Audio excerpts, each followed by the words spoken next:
I'm Gillian. I'm Shruthi. I'm Aleesha. And we're burning the hatchet. Today we're here with Mr. Block. The Washington High School's A-Push and Econ/Gov teacher. This is your second full year at Washington High School. Second full year, correct. How are you around spicy food? Usually pretty good. I get a stomachache afterwards, but I enjoy it in the moment. So it'll be painful later, but right now it's gonna be great. Okay. So the first question is, you have 2 cats. So how did you get them, and do you want more? I'll use my visual to illustrate. Oh. This is the 2 of them right here. Aww. Casper is the older one right there, the black cat. And this is Sprinkles right here, the younger one. She just turned 2. So Casper is my partner's cat. She's had Casper for quite a long time already. And Sprinkles is like my cat, who we got when we moved to our new place a couple of years ago. We picked her up from Pleasanton. And in terms of whether or not I want to have more cats, these 2 are crazy, so I'd say absolutely not, actually. They keep our hands full as is, so 2 is sufficient. Next is, what was Stanford like, and did you meet anybody of note? Stanford was an up and down experience. I met a lot of people that were good friends, a lot of professors that were definitely inspiring and gave me a lot of great food for thought and things that I wanted to explore. But certainly it is not a great campus with regards to student mental health, and a lot of students experience like pretty significant mental health challenges, myself included while I was there. And I don't think the university does a particularly good job of addressing it. Perhaps that's changed since I was there. In terms of like notable people that I met, yeah, I mean, like there was a guy that I met that I interviewed when I was actually working on the student newspaper there, who was running for city council out of his dorm room in Stockton, and he won with all of his friends as his campaign manager, which was super cool. So he became a member of the Stockton City Council at age 22 as a senior in college, moved back to Stockton where he was from, served as city councilor, and then 4 years later was elected mayor of the city. And so he was like the youngest mayor in America at like 26 years old. So people like that certainly you get to meet, which is like really amazing. So I like did a little bit of phone banking for him one time, and I interviewed him for the student newspaper. And certainly some of the people that you got to meet like on that campus were very like incredible, interesting people. So yeah, I would say it was a good experience, but not without its downsides. What was the experience like for writing for the Stanford Daily? Because we're in journalism, right? So do you have any advice for us? Yeah, okay. Writing for the Stanford Daily was okay. I think that I discovered through writing for the Daily that journalism wasn't the career path I wanted to pursue. And it wasn't because of anything wrong with the paper. It was actually like a really impressive overall production. They had like 100 people on staff. The editor-in-chief had to take like a reduced course load for the semester when they were editor because they're running like basically a full-time daily newspaper. It's really quite incredible. And I think students learn a lot from it. And I think it's really an impressive operation.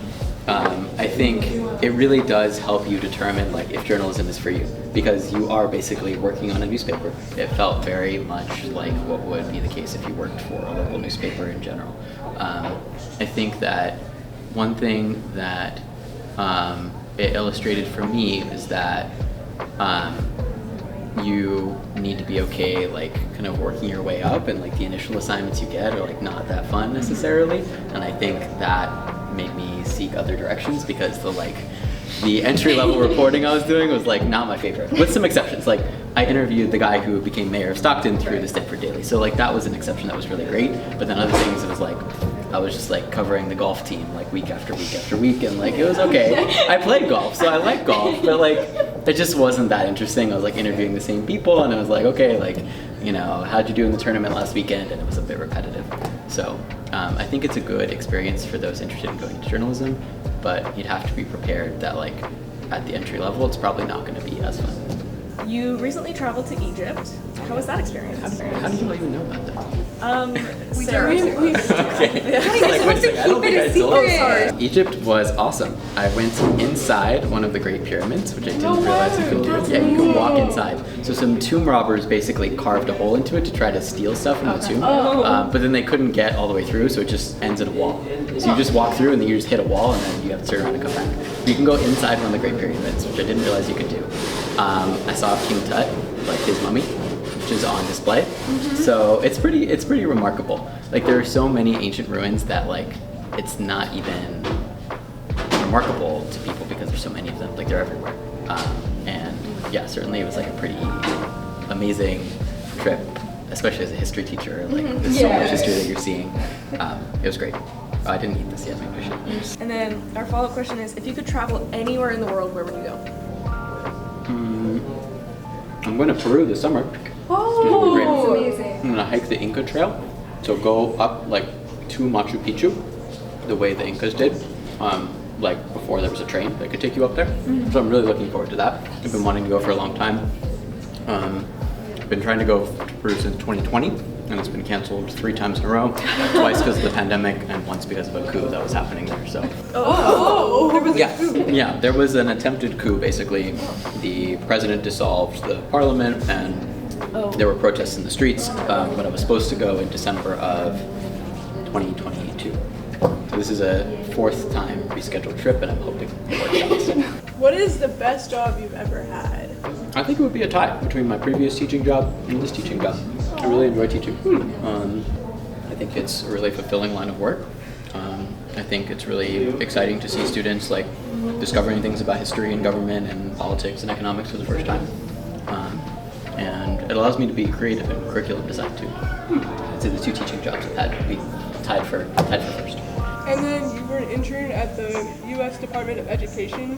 How did that influence your teaching style for today? Well, it's what convinced me to become a teacher because I really disliked that internship actually. Wow. So I was in a cubicle every day, like reading over reports that felt very disconnected from like the reality of students' education. And because I did not enjoy that so much, I moved away from the education policy approach and towards the teaching side of education. So it's perhaps the reason that I'm not in education policy was the fact that it felt you're just in this giant office building, sitting in a cubicle day after day, doing what felt kind of like busy work. Perhaps it was important, but I mean, maybe it convinced me of the importance of just making things interesting and exciting, because when your job or your school is not interesting or exciting, it's very easy to disengage. Yeah. Would you ever be interested in a political career, and if so, in what area? Yes, at the local level. So I plan to run for school board where I live in Newark, just across the freeway. Oh, I don't like this one. Oh, that's good though. I like that one. I think it was good. I just remember that this one was a little bit spicy. I think I like habanero stuff. And this one's habanero, right? Yeah. Okay. So yeah, at the local level, yes. I think school board is a really interesting position where you can enact some change, like at a school district level, that can be important and impactful without having to give up your day job because it's very part-time. It's like not a full-time thing. Campaigning sounds miserable, so that's the part that's like, I don't know, like I don't want to beg people for money, like I don't want to like be doing fundraisers and stuff like that. So local level stuff is a lot less of that and more of like doing the work beyond that. Okay, it's our last wing and the spiciest one. Okay. Good luck. A little scared. All right, here we go. This one is inputted by Mr. Bortz, actually. Okay. And he asks, to what degree is the A-Push curriculum intentionally American propaganda?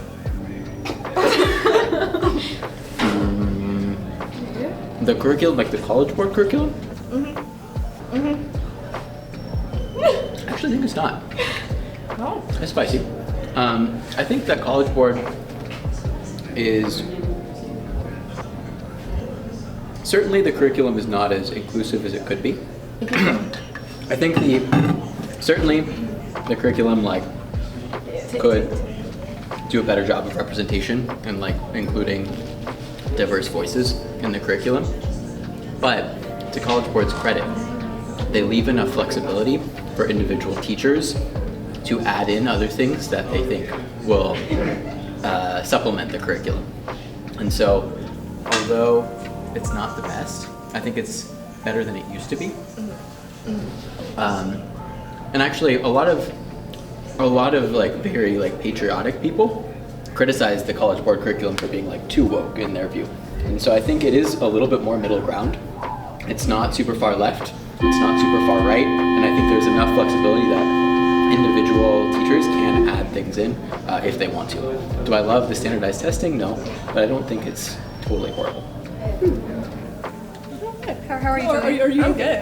Yeah, this one was a lot. Okay. It's a lot. Yeah. Wow. That's like, yeah. I can't say I enjoyed that. It's spicy to be spicy.